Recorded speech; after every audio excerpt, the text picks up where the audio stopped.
കല്യാണിയുടെ അമ്മ എന്താ എങ്ങനെയായിപ്പോയെ? കല്യാണി തൊട്ടതിനെന്തിനാ ബഹളം വെച്ച്?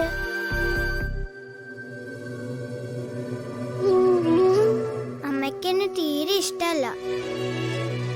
അമ്മമാരങ്ങനല്ലോ. നിത്യാമ്മനെ സ്നേഹിക്കുന്ന കണ്ടില്ലേ? ഞാൻ അടുത്തില്ലെങ്കില് നിത്യാമ്മ ഉറങ്ങില്ല.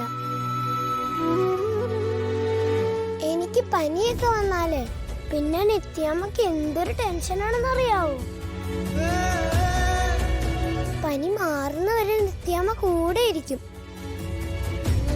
എപ്പോഴും എന്റെ തലയിൽ ഇങ്ങനെ തടവിക്കൊണ്ടിരിക്കും.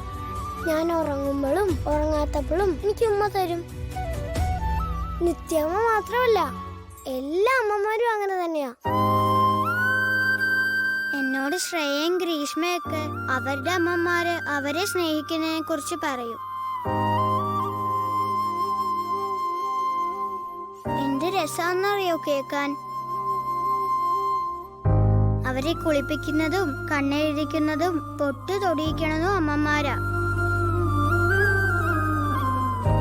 ഒരു കാര്യം ചെയ്യാൻ കല്യാണി, നാളെ മുതൽ കല്യാണിയുടെ എല്ലാ കാര്യങ്ങളും ചെയ്യാൻ നിത്യാമ്മയോട് ഞാൻ പറയാം. വേണ്ട ആദി, നിത്യാമ്മ ആദിയുടെ അമ്മയല്ലേ. അമ്മ എന്നെ ചീത്ത പറയും. എന്നെ കാണുന്ന ഇഷ്ടല്ല. എന്നാ കുറച്ചു മുന്നേ ഞാൻ അമ്മയെ ചെന്നൊന്ന് തൊട്ടു നോക്കിയില്ലേ? എന്തൊരു സുഖാണെന്നറിയോ അമ്മയെ തൊടുമ്പോ?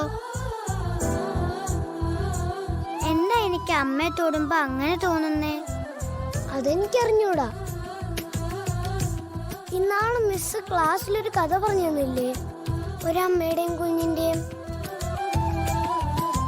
മിസ് പറഞ്ഞതെന്താ, അമ്മയും കുഞ്ഞും എത്രയോ നാള് കാണാതിരുന്നാലും പിന്നെ ഏത് രൂപത്തിൽ കണ്ടാലും തിരിച്ചറിയുന്നല്ലേ?